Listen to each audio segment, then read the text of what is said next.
And welcome to everyone out there. I'm Marcia Franklin. I'm a producer and host at Idaho Public Television. Delighted to be here this evening. And thanks for waiting while we did this kind of switcheroo over from the screening platform to the discussion platform. It's kind of all new for us too.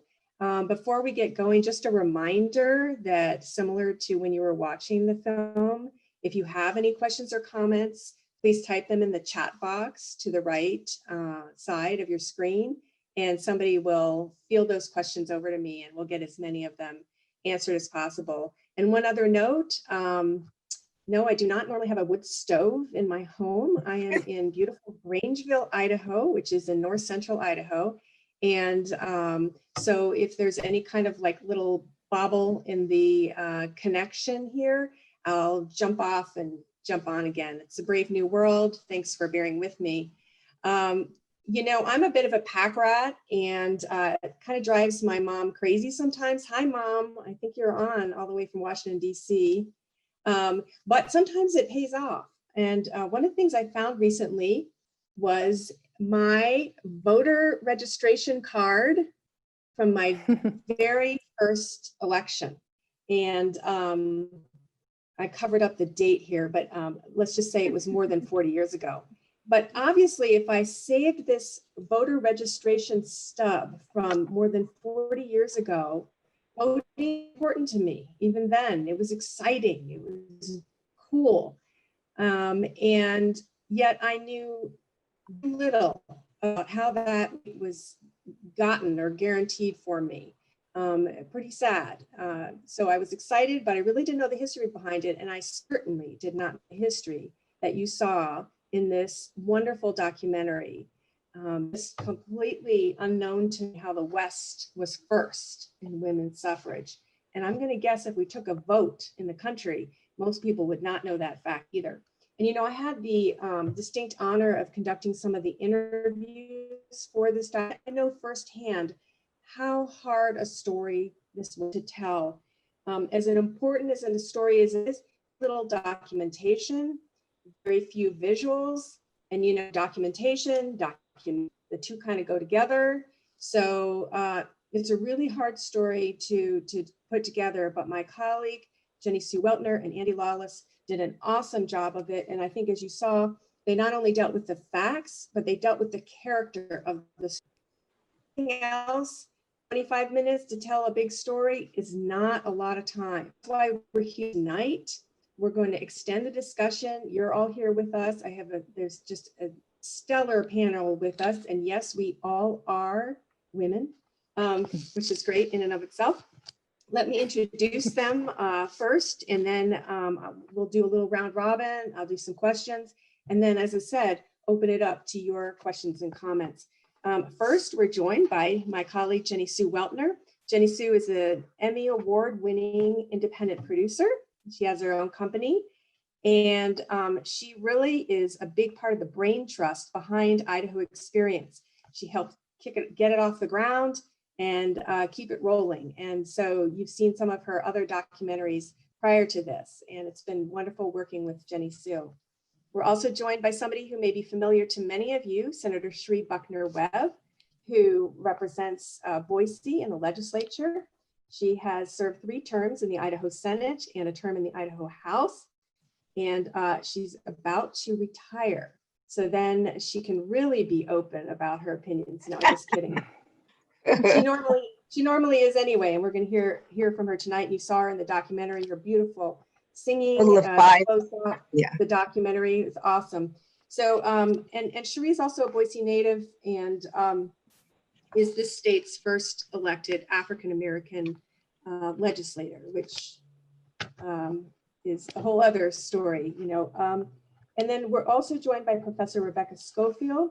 Dr. Schofield teaches American history at the University of Idaho, and she grew up in Emmett, Idaho, and is the author of a really interesting book called Outriders: Rodeo at the Fringes of the American West. So you might want to check that out. And last but certainly not least, Ella Rodriguez is 20, graduate of Caldwell High School and she was the senior class speaker. We might be able to link to the audio of her speech, which was wonderful later on. And among her many accolades, Mariello is also the recipient of the YMCA Civic Engagement Scholarship, which is a very nice honor, and is helped freshman of Northwest Nazarene University. So for as well. That is our panel, and start questions. So first, Jesu, you, where did the vision for this project come? You're kind of coming in and out, Marcia, but I'm guessing that you Okay. asked me where Talk this. Go ahead. Yeah, talk about your passion for this project. Oh, passion. Well, when I first sat down with the fabulous women of Idaho Women in Leadership, Debbie Field and Amanda, who made the introduction in the video, they're just really awesome to work with. We sat down together and we talked about, the three of us around a little round table, and we said, you know, what are the goals of this project? And obviously one of the goals is to create a legacy and to commemorate the 100th anniversary of the 19th Amendment. And we also wanted to create a program that would inspire people, inspire women, that would encourage them to lead. And so as I dug into the project, I immediately found that Idaho was 24 years ahead. I never knew that. And I really didn't know that about the West in general, that the West led the whole movement. And so I kind of threw my net wide, and I started at the Library of Congress doing my research, and I was excited to see how they fit Idaho into their narrative. And I looked at the timeline that they created, and I got down to 1896, and there's nothing there. There's nothing about Idaho or Utah, who also passed it in that same year. They actually repassed it. So I thought that was kind of interesting. So I got my hands on all these books that I could get, most of them really specifically talking about suffrage in the West. And again, I got very excited. I would go to the chapter about Idaho, and still not a lot. And so Idaho is treated as sort of an asterisk, a footnote, and that kind of really got me fired up. And so it really wasn't until I read a very hard to find article written by Dr. Aiken and Dr. Schofield. I think it was in a Judicial Review. And it really charted for me the story of Idaho. We'd had these great interviews that Marcia had beautifully conducted with Susan Armitage and Jean Ward, who were these wonderful scholars about women in the West. But it wasn't until I read Drs. Aiken and Schofield's article about the story that I really understood the social and the economic and the political and the religious and racial factors that went into Idaho's story.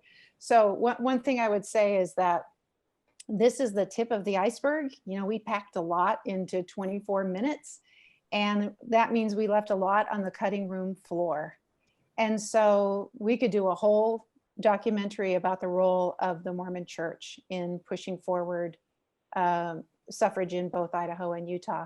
We could do a whole documentary on William Borah. So what I hope this does is just sparks and inspires people, inspires conversations, inspires people to look at maybe even their own family members who might have been involved in this. And if you go out there and research and you do find some artifacts and photographs and stories, we would love to hear them.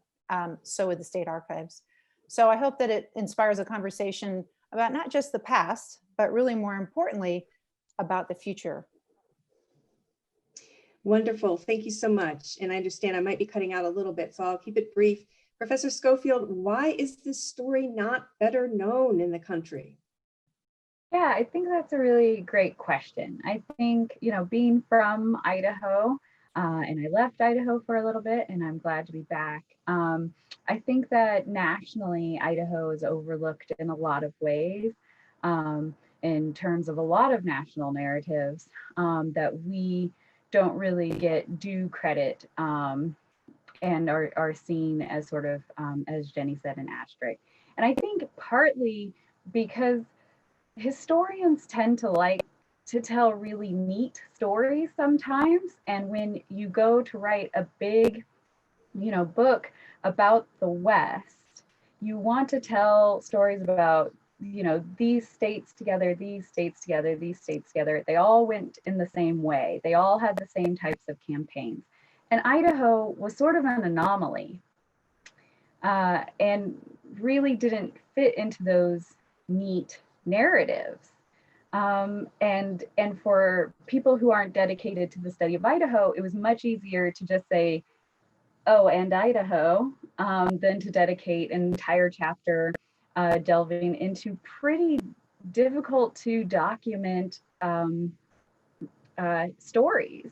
And as Jenny said, not only is there not much, histories written, the histories aren't written because there isn't a long running suffrage club in Idaho that we can just go look at their records and know what the story was. It was a very short lived, 1 year association that really got it done. So we need to look in other places, other clubs like the Columbia Club. We are very lucky in Idaho that we have verbatim transcripts of a lot of the conventions for statehood. And so we can actually read the speeches that were written in favor and against women's suffrage and delivered at these conventions. So it is out there, but it's just not nearly as easy to find as than if you approached a state like California. So I think that it's sort of difficult for everybody to access as historians, and unless you've got some skin in the game, like Dr. Kathy Aiken and I do, being proud Idahoans and living and working in the state, people just weren't interested in fitting Idaho into that larger narrative. Dr. Schofield, I'm going to pitch two more questions to you from the audience. First of all, the term suffrage, that is a weird word, isn't it? Yes. Exactly. So my students often think that when I talk about women's suffrage, I'm talking about women's suffering. And so they are very concerned that I think it's a good thing. And it's a word, we also use enfranchisement, getting the franchise. So I actually don't know any detailed, history about the word itself, but it is a word that a lot of people mistake its meaning. And so we try to use lots of different words, especially in classes with people who just actually don't know that not everybody has been able to vote for this entire time, that actually it has been a very long, slow struggle to gain that right. And another question from Marilyn, please explain the role of the Mormon Church in Idaho's passage of women's suffrage. Of course, LDS women work very hard on this issue, joined by LDS men as well. Mm-hmm. Yeah, so this, as Jenny said, could be a documentary in and of itself. So I'll try to fit it into a couple sentences. Essentially, when Idaho became a state, we disenfranchised LDS men. We put in our state constitution that if you belonged to any religious organization that upheld polygamy, you were not allowed to vote in the state.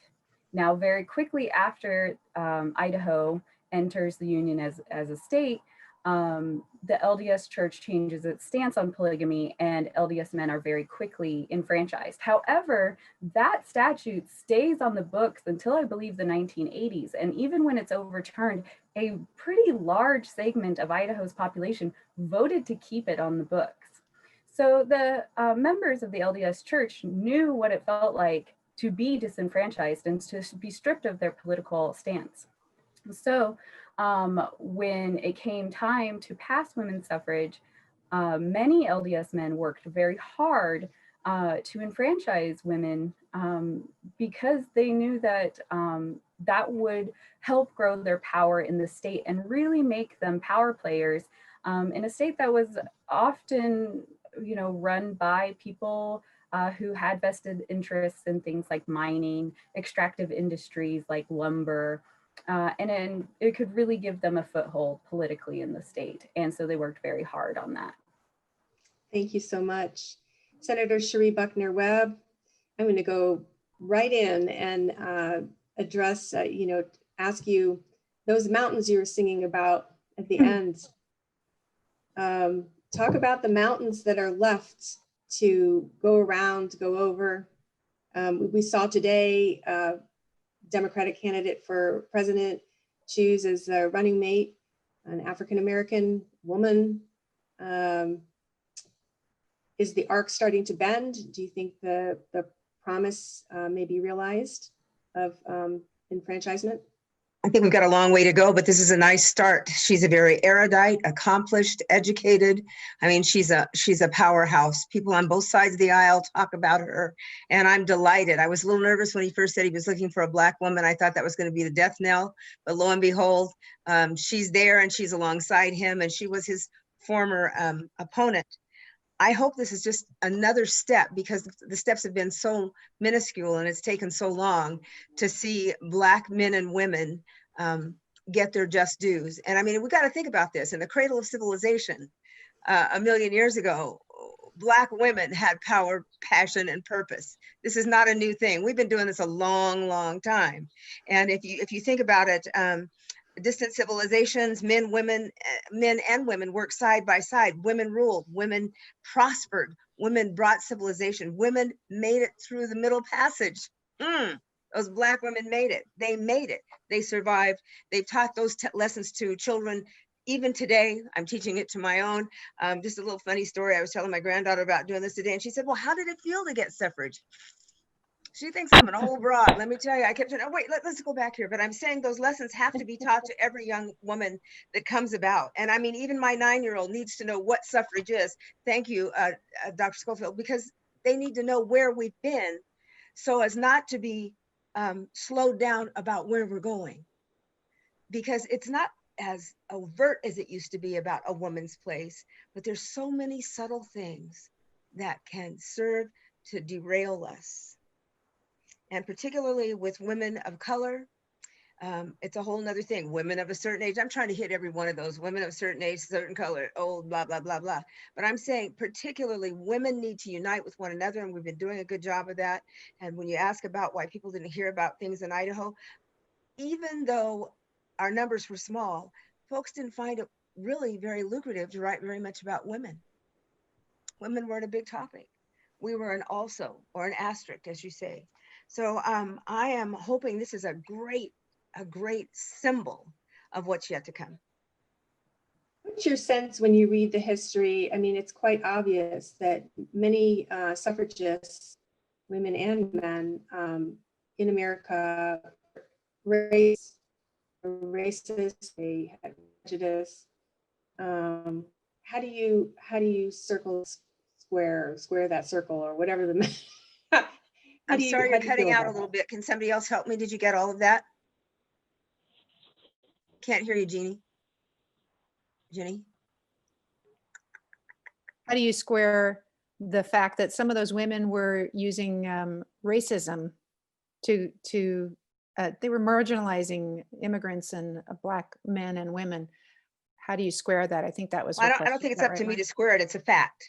And we have to realize where we came from that. You know, we had a whole little suffragette thing going on of our own that was Black women in other parts of the world where there were more than 5 or 6 of us, like Idaho. So it was going on, but we both realized, no matter where we were from, that women needed to be acknowledged for all that they bring. And so I don't spend a lot of time trying to justify that. It's a reality. I'm hoping that we don't allow that to continue to polarize us about, oh no, that's Black women, or that's Hispanic women, or that's this woman or that woman, but rather there's a lot of commonalities that, and still acknowledging and appreciating the uniqueness of each of us. But if we coalesce, you can't mess with us. You can't stop us. That's all there is to it. So I'm ready to move that mountain. I'm ready. And I know you put a call to action out as well for the next generation, and that's why I want to go to Mara next. Mariella, thanks for joining us. You are a leader now and into the future. What are your thoughts as you watch this documentary, and in particular about the importance of voting? You know, it's actually a bit of a surprise to see, you know, and hear how women in Idaho were they were able to pass and to vote here in Idaho first. I did learn about women's suffrage at the beginning of my senior year around August and September, but it was actually we never really dived into the topic of Idaho. And so in Idaho's suffrage, the movement with women's suffrage. So it was kind of a surprise, but something, you know, that I am proud of, like it was saying in the documentary, of my home state being able to help those women, you know, grow stronger and find out their right since the beginning. And going on with that, the importance of voting comes straight from it. I think we're very privileged now and today to have the right to vote. And not only that, but be able to run for every kind of position that is available to us. And, you know, I think that's a very important thing that we are able to do. You know, Senator Cherie Buckner-Webb is a great example of it. And, you know, having those opportunities and those doors are open for us. And so it's crazy to think that 100 years it seems so long ago, but at the same time, it really wasn't that long ago, because there's still people who are alive today that didn't get the right to vote. And, you know, we're very fortunate and lucky and blessed that our voices are in some way being heard. But as Senator Cherie Buckner-Webb has been saying, we still have a long way to go, and there's still many, many mountains to move. Mariella, what are you hearing from your peers? Are they going to vote, do you think? You know, it's very typical that the youth don't vote in the numbers that they say they will. Yeah, you know, I think it's a very hard process, but something that definitely I think might change in this election, I'm hoping. A lot of people and a lot of my peers do have their own voice. They do have their own opinions. They do have, you know, their own thoughts and where they stand.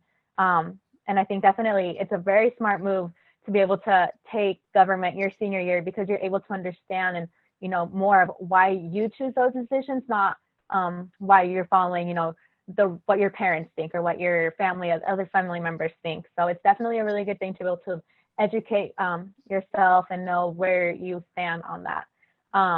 But I think it's definitely something that my youth does need to work on to vote, because I think there's no other way to create change than that. That's the first step of getting your voice heard, you know, and as soon as, you know, being 18, and that's your privilege right there. And I think that's one of the most important things and one of the most powerful tools that we're able to use from our generation. Well said. And as I mentioned earlier, you gave a beautiful graduation speech in which you talked about your mother and her challenges with not having all the documentation and citizenry, and you feel as if you're moving on forward on behalf of your parents, yes?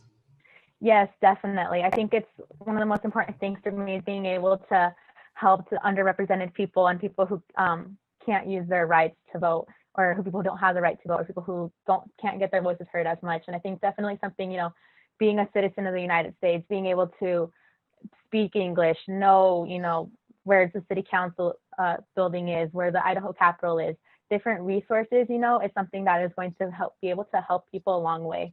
I come from a community that is over 60% Latino and Hispanic. So for me, being able to one day hopefully be their voice and be able to serve them, maybe even on the city council or at the Idaho Capitol, just like Senator Buckner-Webb, is something very powerful for hope and a dream of mine one day. So it's definitely those little steps that we're able to take, you know, as children of our parents, as people who can't vote. It's something that for us, it's our responsibility. And I think that's really important, you know, coming from those kinds of backgrounds.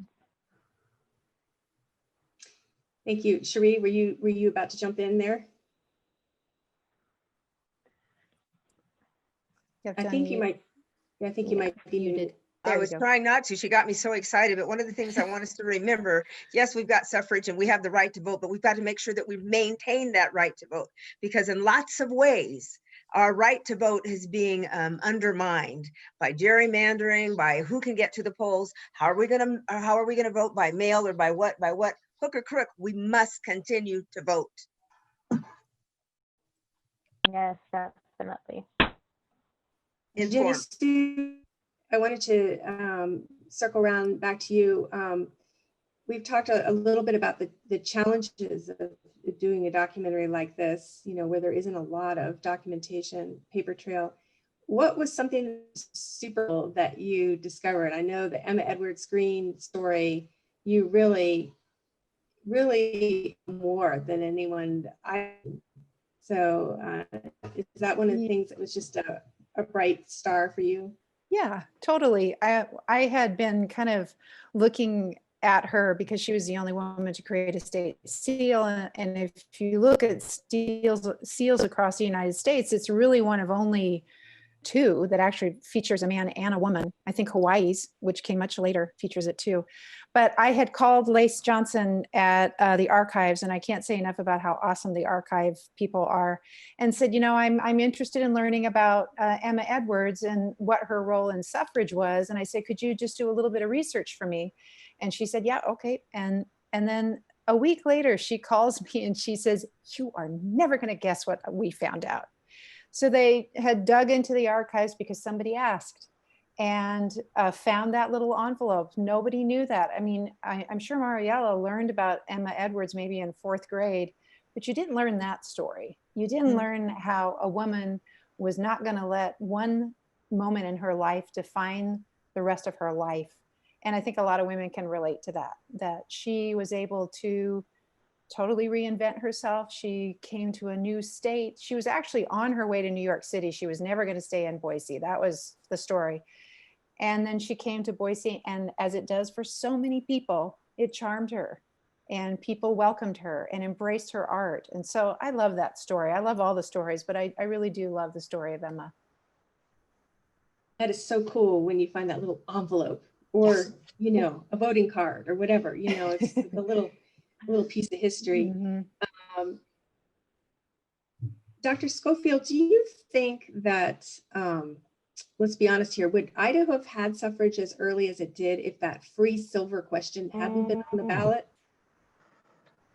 So I don't want to say yes or no, because I could be wrong. But what, you know, Dr. Aiken and I really found is that, so historians are really obsessed with this notion of the contingency of history, right? That all history is created by the convergence of many, many things. So if free silver hadn't been dominating the sort of national scale debate at the time, maybe women would have still been able to pull off a win in Idaho. You know, we can't completely rule that out, but it certainly helped a great deal. That there wasn't, in other states, when this would get put on the ballot, people would focus on it. And so what we see is that something that is not that controversial in one year can become the center of a controversy in another year, because of the entire national context and the national conversation. And at the same time, free silver could have been on, you know, everybody's mind. But if women in Idaho hadn't been poised to move and hadn't seized their moment in a sort of strategic and intelligent way, then we still wouldn't have suffrage. So you needed both of those things. You needed to have a sort of national conversation that allowed the context to unfold, and you had to have dedicated people ready to do the ground game. And I think that is a huge lesson. I am so deeply invested in voting and having our voices heard and understanding where we came from and why we have the laws that we have, why we have the customs that we have, because we're not in a present that is devoid of context, right? Like, we are here because other people made decisions, and we can either keep making those same decisions or we can decide something different. We live in a society that allows us to do that. And by being educated about how we got here, then we can make educated decisions about where we want to go. And I think that understanding that anything, right? Would, you know, current movements be happening without the pandemic? We don't know, right? But that is the context in which things are happening, because people can stop and watch a video and understand what that means. and they have time to read and to think about things that they have been too busy to read and think about. So whenever we talk about what is happening in 2020, we are going to also talk about the pandemic and how that has influenced people's mental health, their economic standing, their ideas about race and equality. That is going to be part of the conversation. And so we have to take into consideration all sorts of things. It's not just grassroots and it's not just national context. It has to be both.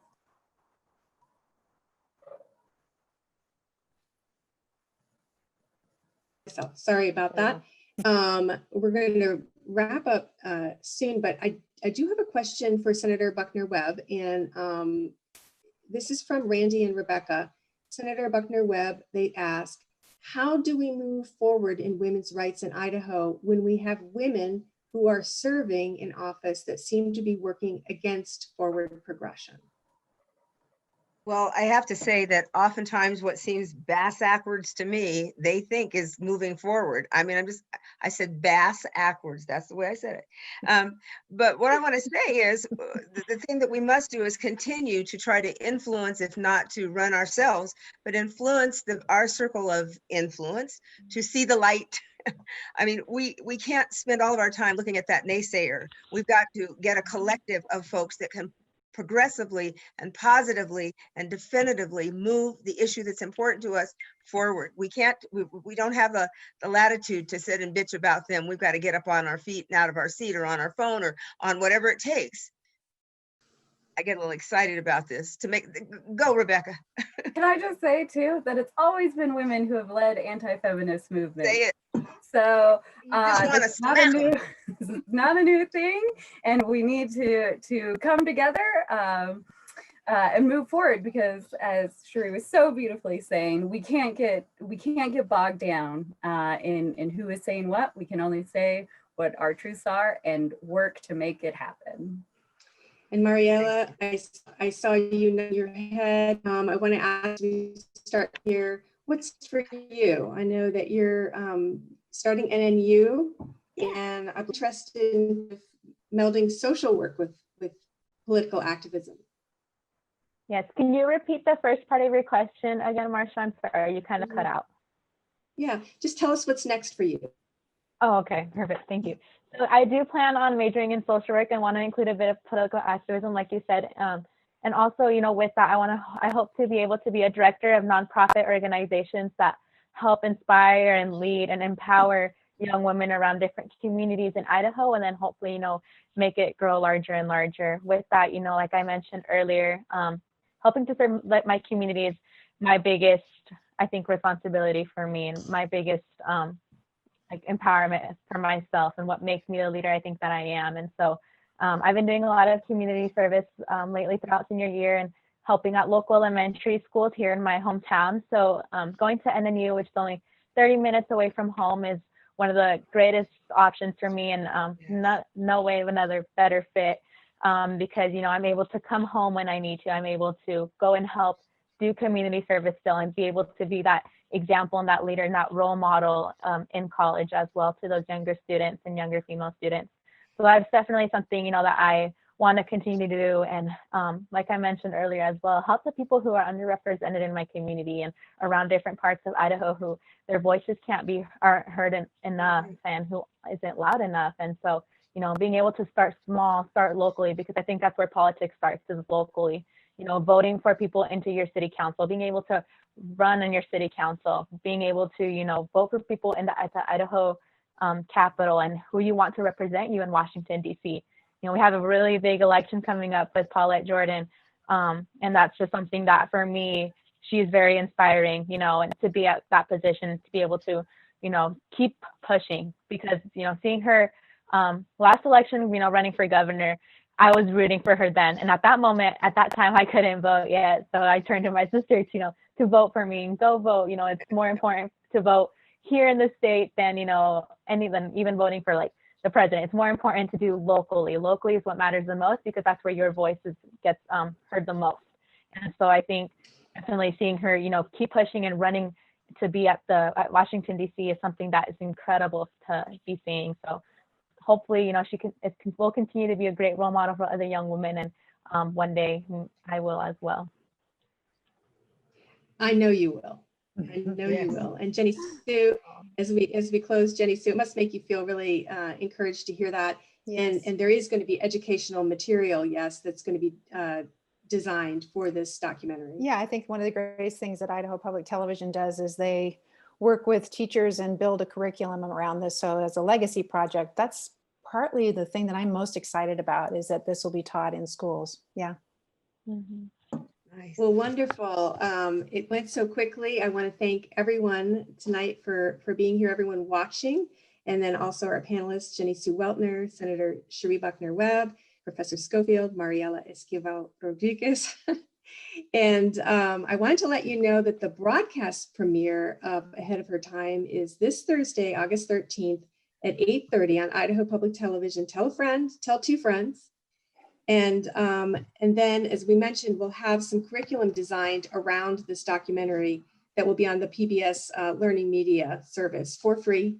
And if you liked what you heard tonight, consider a donation to Idaho Public Television, of course. And we'd love to have you as a member. And we will have another one of these events on Saturday, August 29th at 10 a.m. It's a preview of the new PBS Kids program called Eleanor Wonders Why. And not only will you be able to watch that, but you'll get some ideas on how to use the program for pre-K instruction. Nice. So again, many thanks to Jenny Sue Weltner and also Andy Lawless, who worked on the program so hard for bringing this to the public. And thanks as well to our wonderful panelists and to you tuning in, and everyone behind the scenes who has made this technological marvel work. We thank you all for all the hours that you put in to help make this happen. Thank you. Thanks, Marcia.